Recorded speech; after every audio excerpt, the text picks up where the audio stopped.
Hello everybody! Welcome back to my channel, Delightful Creations. I'm Amber and a happy new year to you guys, 2021. This is going to be a fabulous, fun year. And I have been practicing over Christmas break, doing some, yes indeed, sewing.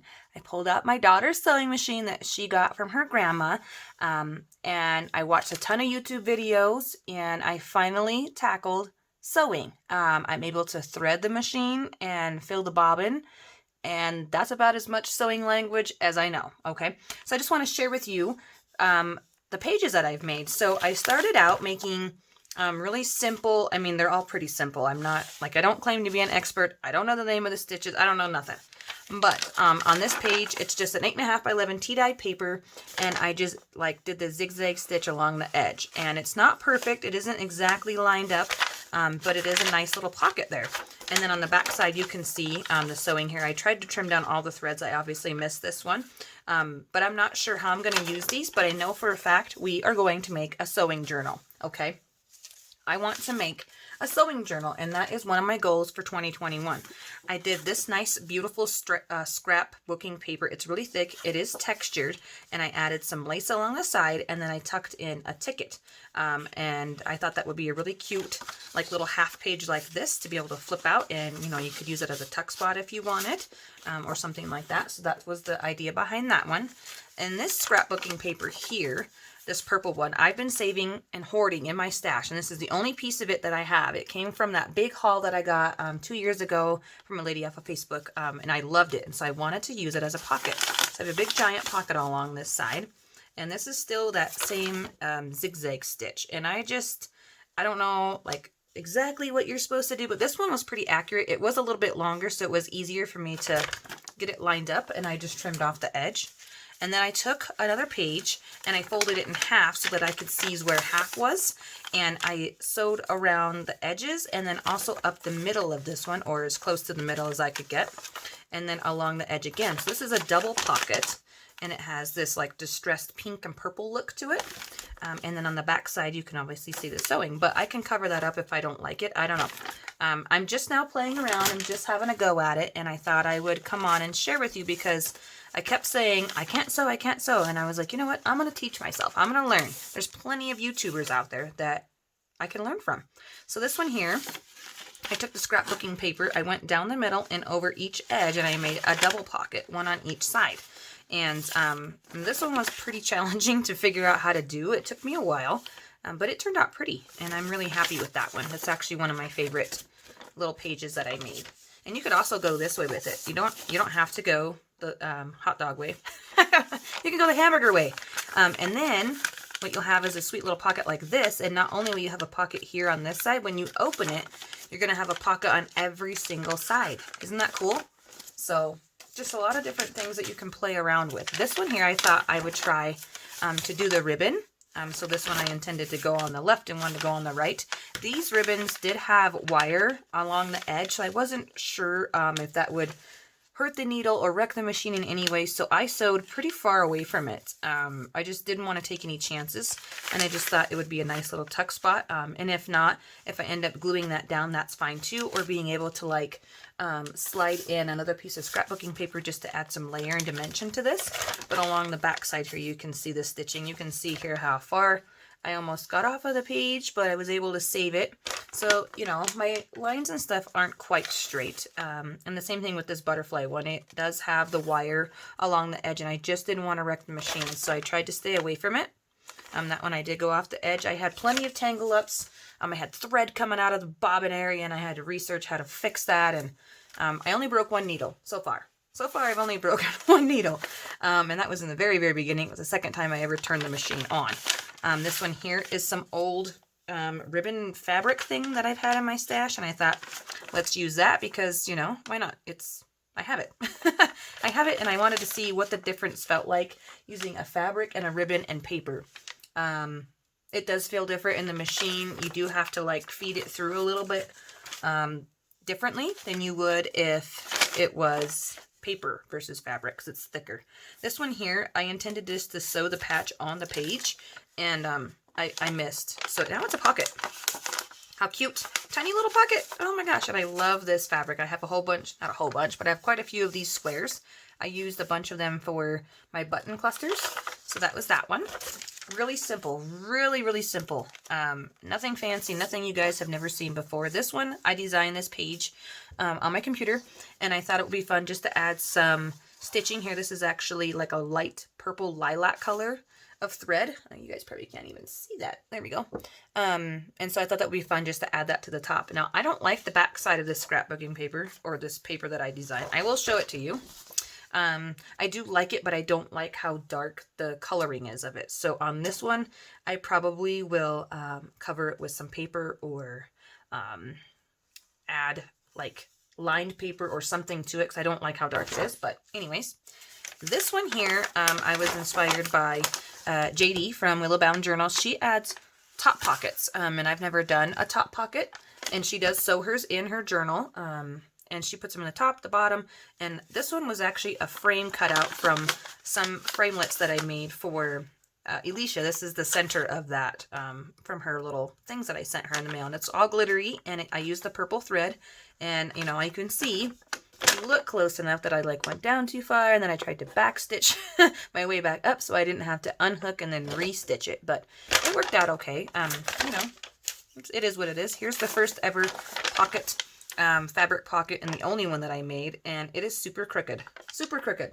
And I'm okay with that because it's going to be my first sewing journal, so I want this page in there. I want to remember, you know, and it'll be fun to see, you know, maybe in 2 years, if I keep up with the sewing, how much better I have become. And, you know, even my cutting of the fabric, I don't have like one of those roller things, whatever you call them, the fabric cutters. I just use scissors, and it's really hard to cut fabric straight with scissors, but I tried. And so here's the rest of this fabric here. And this one I made a double pocket. So I have a pocket here, and then a triangle pocket here. And I thought that was kind of a fun idea on my coffee dyed paper. And this one is my lemons. I love my lemons. I did the same technique as with the other one that went down the center, but this one goes along the edge. So I just folded it over my page, creased it really good, and then I held it on there really tightly, and I just sewed it through the machine. This was one of the advanced sewing things that I did. It's a really heavy paper on top of, you know, pretty thin paper, and on the back side of that one it had purple lines, so that's why I chose this way. So this one will be fun to have in the book as a tuck spot. This one here is just a regular 12 by 12 scrapbooking paper, and I was playing around with the stitches and trying out the different patterns, and this one's like a, I don't know, a straight stitch, but it's like wavy, or like mountains, that's what I call it. And I just went along the bottom and the sides, and then you can fold this one over. And of course I can trim it down once I figure out how tall I want it for my journal. You know, or we could go this way and do it like that. And so you have this on the outside. I tend to always put my pockets on the inside, so I'll try to remember that. I'll put a pocket on the outside. This is another 12 by 12 scrapbooking paper. It was the same stitch pattern as the other one, but this one is a lot smaller. And this is, I think, white thread. I know it's like you guys cannot see it at all, but it is sewed on there. And I just thought, this is some pretty interesting purple gingham pattern paper. Let's use that. Then I took these 2 pages out of a book, and I decided to sew them together. So this one is from Miss Harper Can Do It, and it was a purple book, and I actually used it for a junk journal that I'll show you guys later on that I've been working on. So I didn't want to waste this. It's really thick cream paper, really pretty, and I just thought, hey, let's practice the zigzag stitch here. So like I said, not perfect, but you know, it doesn't bother me. I'm really proud of myself, and I'm super excited that this will be the new beginning for us in our journey on junk journaling and just crafting in general. This one here, super crooked, right? Look at that. Look at that line, that sewing line. Geez, I'm sorry. I'll get closer for you guys. That sewing line, it's not even finished. This is probably one of the very first ones that I ever sewed, but it's a flip up. How cool is that? So what I plan to do right here, just grab some of my lace. Watch this. Watch this. It's like magic. Boom. Nobody will ever know that is crooked. I mean, well, you guys know because I'm showing you, but you know, you gift it to someone, they're not ever going to know that. And then on the back side, not a problem. You glue something on top of it. You stick your journaling card, you put another pocket, you know, anything at all. But I just like the idea of having a flip up. So that's the only one that I did like that, because I got discouraged of how crooked that was. And then I was like, no, I don't like the straight stitch. It's too hard to make it straight. On a zigzag stitch, it can be a little off. Like this one, I used the purple thread again. I used some of my Mister sprays that I added some food coloring to give it a nice effect on my coffee dyed paper, and then I folded it weird. So we are gonna have such a fun time making a sewing journal. These ones, oh yes, I saw, this is like a shout out video to everybody, but Lindsay Zenor did a tutorial on how to make pocket pages, and I love this paper. I've had it in my stash for a long time. I printed it out, and I didn't like the inside. It's super blue. I didn't think it would print that blue because the color on my screen and the color that it comes out are totally different. This is really thin coffee paper, but I love the butterfly. So I'm going to use this one like this. I'm just going to fold it in half, and I can cut it down if I don't like how fat that pocket is, and open it up, and it's beautiful, just 2 pockets inside of a journal. So cool. So I followed her tutorial on how to do that. You just literally take the page in half and sew it. That's it. Easy. Same with this one. It's that same blue. I was trying to figure out how to make it not so bold, and now I know that I don't like that shade of blue. I won't use it again.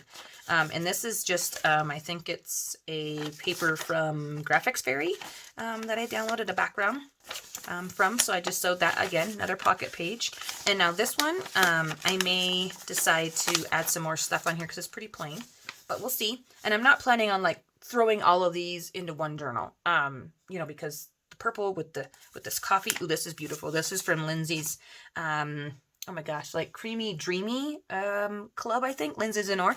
I love it. This is my favorite paper pad thing that she has designed. Her and another gal, I think it's Joanne, maybe. I'm terrible. I'm sorry, you guys. But yeah, this is their collection, and I love coffee, so this was why I even signed up for the kit, or the club. It's a club. So yeah, there's another pocket page there. And then this is the only music paper one that I did. I coffee dyed it, and then I added this nice little big pocket here. And that's okay with me, because if I want later on, I can come back. I know this is white thread, and I can just like go up the middle, or I can make 2 other pockets and make it like a tri-pocket. I thought that was kind of a cool idea. And then on the inside, I added that same paper from the same paper pad, and I just did a giant pocket along the whole side here.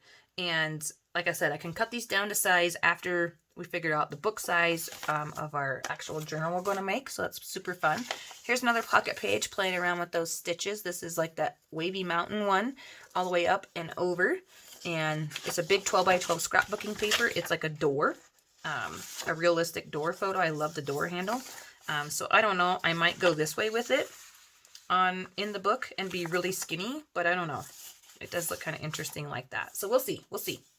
This one, oh my gosh, this one was so fun. So I sewed a pocket here. I folded the flap up and I sewed it. And then I, because of the back of this one, it came out of the printer wrong. It did like this funky, super neon purple color here. So I was like, I don't know.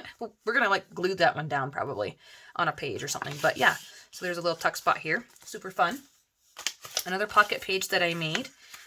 But I didn't sew the bottom. I just wanted to see if it really did make a difference. The only difference that it makes is that it's a deeper pocket by not sewing it, but by very, very little. And this is really, really thin paper, but I think it'll work just fine. This one has lines on it, so I know that this one's going to go this way. And that was the other reason why I didn't sew right there. I want to cut this edge off so I can have a pocket on this side and a pocket on this side, like a little tuck spot.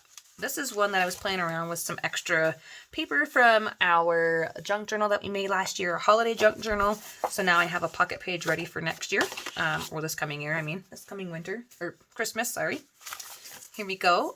This one I had glued down on the page, and I was just trying my hand at putting it in the machine and then turning it, pivoting, and then sewing down, and then turning again and sewing down.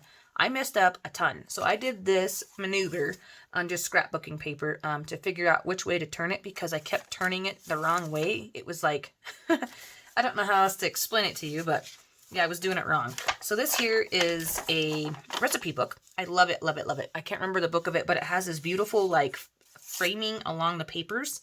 And this is just an index page.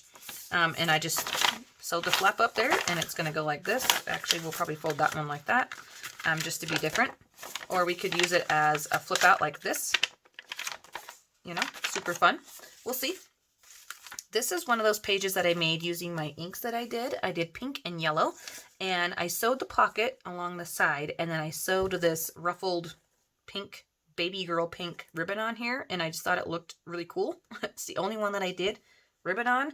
I was scared that I was going to mess up and like accidentally, you know, go off of here and it would look terrible, but it doesn't look that bad. And I like that it's like 3D, you know, it's a fun little fat pocket page. So I'm just really trying to expand and grow, and I hope you guys are enjoying it. This is some vintage, it's not ledger paper, it's really old, well, maybe it is ledger paper. I'm not sure. I cut the top and the bottom off, I think. No, I can't remember now. No, it came in like a red book, and this is the actual page of the whole thing. Like, I can't remember what it says, but I found it at the thrift shop, 10 cents. I picked it up. I sewed some paper along here, so they were 2 separate pages because this book, they're glued in, and I've always wanted to have a double page and just try my hand at that. So this is the one that I did with the butterflies, and then I did another one because I liked it so much. So one side is blue and one side is green. And then we have this one. The last 2 that I did are fabric. So this is terrible. Like, see what I'm talking about? Look at that. Super jagged. Super not even straight. But I'm just trying it out. On the inside of here, I did that zigzag stitch, and I didn't cover it up. I left it so you could see it, just to show you that I sewed it on there, and you know that it's like nice writing space. Super jagged, but it's okay. It's okay. I'm going to put it in a journal anyways, even though it's not perfect, because I'm going to remember doing it. And this one I did with some of that cream paper. Now I can fix the edge of this. Like, that's pretty rough right there, the edge of that. You know, but this is actually upside down. This has to go this way because over here I've got this cupcake. I'm not going to put the cupcake upside down, but yeah, so you can see here where I've gone off of the edge along the side of the fabric, and that's from this side because I'm not talented enough to hold down both strips of fabric and both pieces of paper and try to get it in there. That's not going to happen. Now, you could have glued it. I could have glued it and then tried it, but I just wanted to see how difficult this was going to be. So I think next time I try to do a fabric piece between 2 pages, I will probably glue some of the edge down, just maybe in a couple spots just to hold it, and then sew over the top once it's dry. So anyways, there's that. These last little bits here. Sorry this is such a long video, but I'm just so excited, you guys. I've been wanting to sew for a long time. I just did some sewing on some paper. So this one here's got lovely lavender along the side, and I just folded the flap over. This is just off of an envelope that I made that I ended up not liking the shape of it. And I thought, well, that's kind of a neat, you know, we can turn that into a tuck spot, and it has just a really unique shape. I don't know. We'll figure it out. Here's a little piece that I just sewed just for fun on some Christmas paper. And then I've got this one, and I just sewed along this edge right here, the top and the side. And it's a little flip out. You know, just practicing. These are just scraps of paper that I had, and this is what I'm showing you. This one's like a heartbeat pattern. It goes like way up and then down, down, down, and like way up like a V. It's very interesting on some book paper. This one, I just pulled out some music paper, and then I sewed along the bottom here, all the way around the bottom and all the way at the top, some of this Tim Holtz stuff, and I left this open so that I can tuck something else down in here to make it more interesting, or, you know, we could use it as a journaling card or whatever. I don't know yet, but here's a shoe pattern. I use purple. I don't have any, you know, purple. I know that looks terrible. Probably looked a lot better with black, but at the time I didn't have any black thread. I had purple and cream and white. So those are the colors that I was playing around with. This one's really teeny straight stitching, and this was a pocket that I didn't like, that I ripped off of one of my journals. And yeah, I decided just to add some nice texture along the sides, and then we can glue it down and it'll look like it's sewn in there, right? And then I'll fold the edge over here so we have a nice thick edge. These 3, well, this one, I guess, is a pocket here on a index card that I coffee dyed, and I just sewed the pocket on there, nice little tuck spot. And then this one, I did a decoupage, or actually I used Mod Podge on a napkin, and glue or Mod Podge that on, let that dry. I don't know, if you have a nice machine, maybe you don't want to run it through there, but I made sure it was really dry, and then I sewed that like crazy heartbeat pattern because I thought like heartbeat, like my heart, you know, Paris, love. I don't know. I just thought that would be fun. So that's on that one. And then this last one I thought would be really cool to use as a card. It happened by accident. I thought, you know what, it's kind of plain over here. I'm just going to throw some stitches on there. And then when I got done, I mean, it was like perfect. It's the perfect size for a fun little card. So we'll have that as well. So thank you so much for watching. If you stayed for this whole video, congratulations. I appreciate all of you for watching and all of your support. And I'm so excited to experience 2021 with all of you. And, you know, stay tuned for the next video. Never know what'll happen on our channel. Bye, guys.